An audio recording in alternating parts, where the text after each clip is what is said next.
カンバラを聞こう。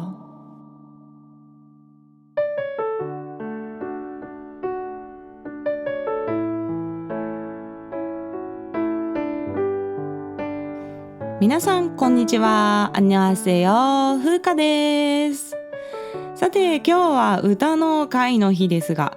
今日はですね、母の日が近いということで、インスニさんのお母さんという曲をね、お届けしたいと思います。まず前半はですね、韓国の母の日にあたる覚えなる父母の日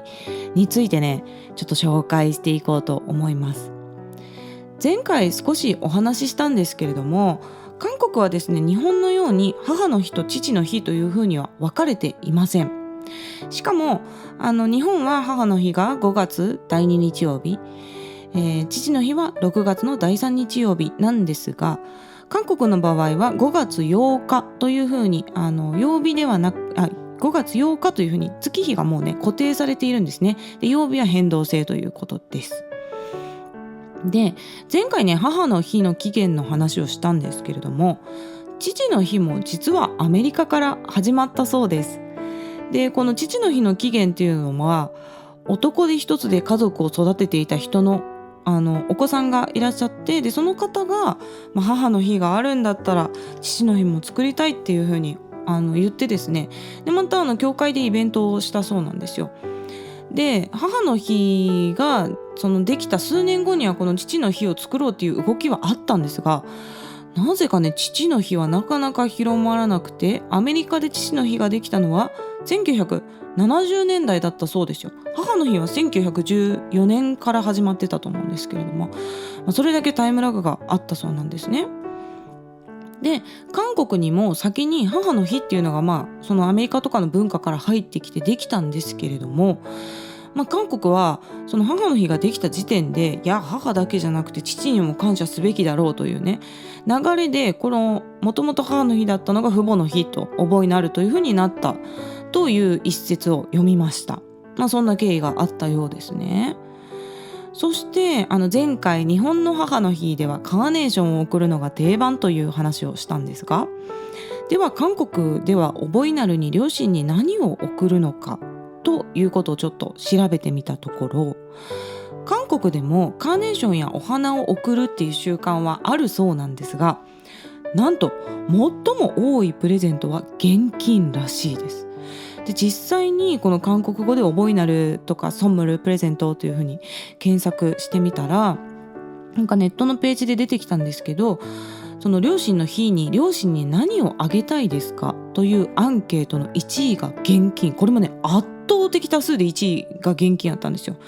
で、今度逆に両親サイドにもらったら何が嬉しいですかというのをアンケートしたっていう結果もあって、これも1位が圧倒的に現金で、一番もらいたくないものは何かって言ったらね、本って書いてありました。チェックって言うんですけど、韓国語で。確かに本は結構好みがあるんでね、プレゼントされても合わないかもしれないですけれども、どちらも贈りたいものも贈られて嬉しいものも現金ということなんですね。で、現金の渡し方っていうのが、現金をそのままね、はい、両親の日のプレゼントですって渡してもいいんですけど、その韓国では現金と何かをハイブリッドで送るっていうのが流行っているそうなんですね。で、この覚えなるのプレゼントキットみたいなのが何種類もあって、で例えばその現金を入れられるメッセージカードとかが定番らしいんですよ。で、メッセージを書く欄と現金を入れる欄みたいなのがあって、カードとして一体型になってるっていうことですね。で、例えばこの1万ウォン札っていうのが、日本でいうと1000円札みたいなもんなんですけど、これをこうちっちゃく折ってゼロだけ見えるようにして、こう何枚も詰めていくと、1000万円みたいな桁にできるわけですよね。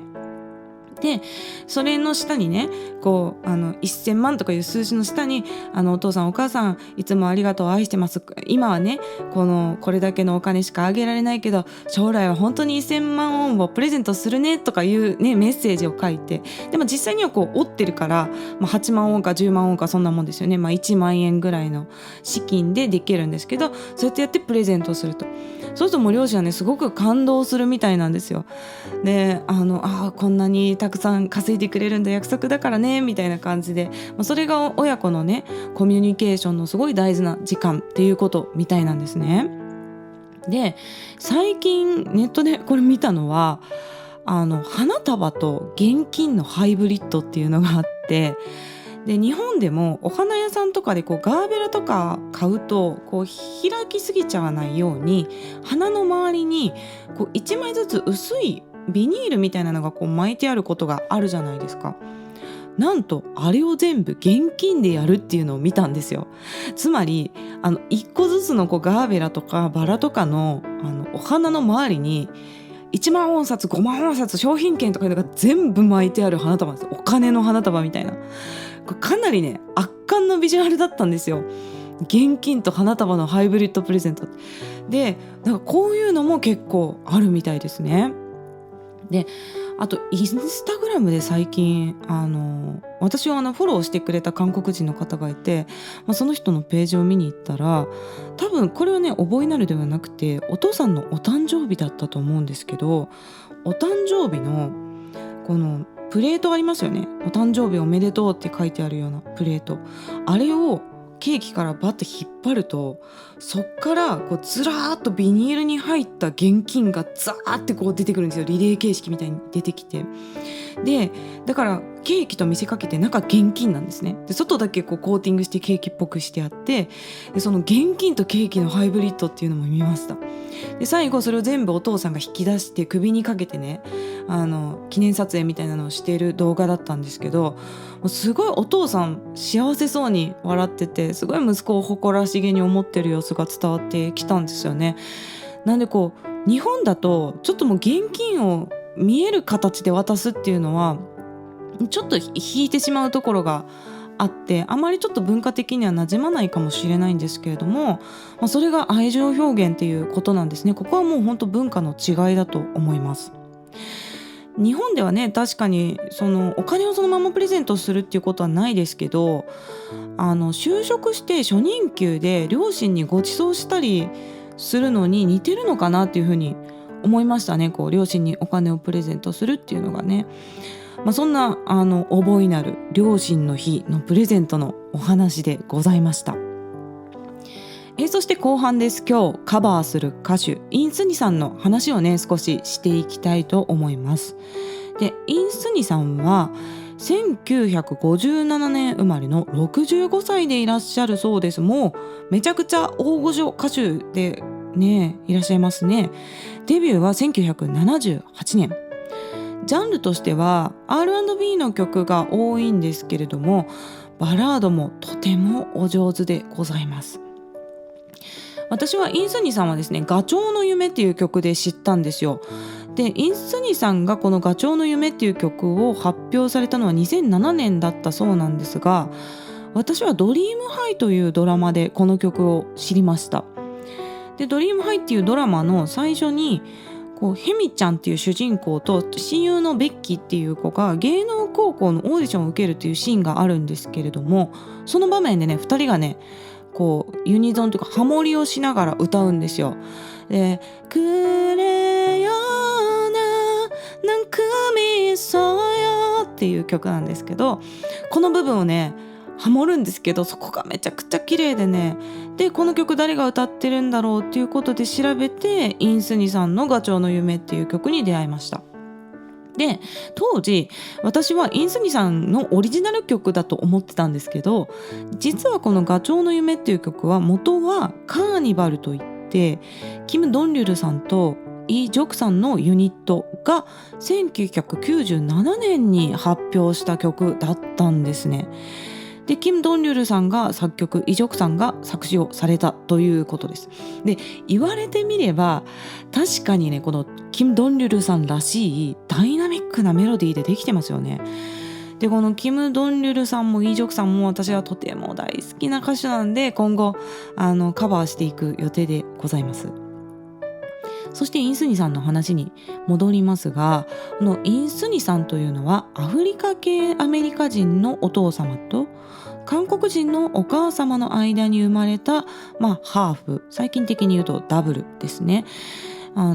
だったそうです。でなんですけど、お父さんは生まれてすぐにねいなくなってしまったようで、生まれた時からお母さんが女手一つでインスニさんを育てられたそうです。でインスニさんが生まれたのが1957年ということで、1950年代っていうのは今よりさらにね差別とか偏見とかが根深いといった時代だったので、本当に大変な生い立ちだったと思います。で今日はオンマといってお母さんのことを思って作られた曲というのを歌うんですが、インスニさんにはアボジという曲もあってですね、こちらも本当に名曲なんです。でも感情をねいっぱいに表現して歌ってらっしゃる動画があるので、このアボジの方の歌唱動画もね概要欄に貼っておきますので、ぜひご覧になってみてください。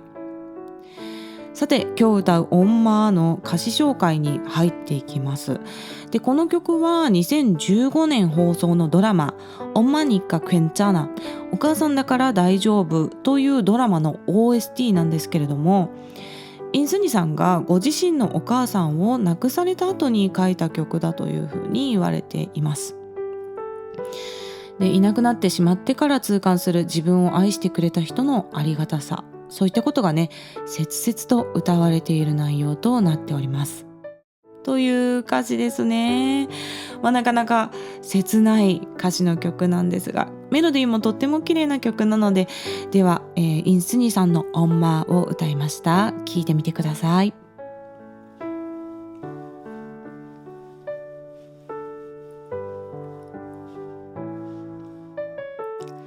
はい、いかがでしたでしょうか。インスニさんの原曲はですね、ストリングスが2番からガーッと入ってラストに向かってスケールが広がっていく感じになっているんですが、また今回も音源はピアノ1本で作ってみました。でインスニさんの歌い方は2番からもずっと最後まで盛り上がって加速していく感じなんですけれども、今回私はピアノ1本で作ったっていうことで、ちょっと落差というかをつけるために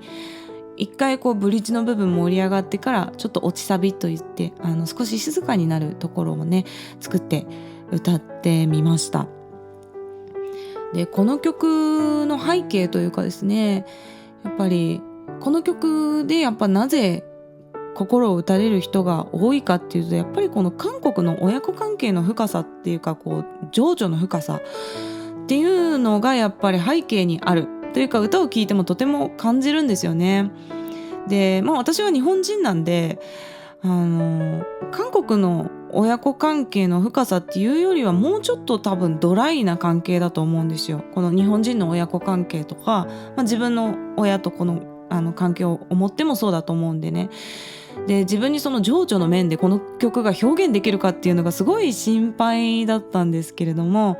自分なりにね心を込めて歌ってみました。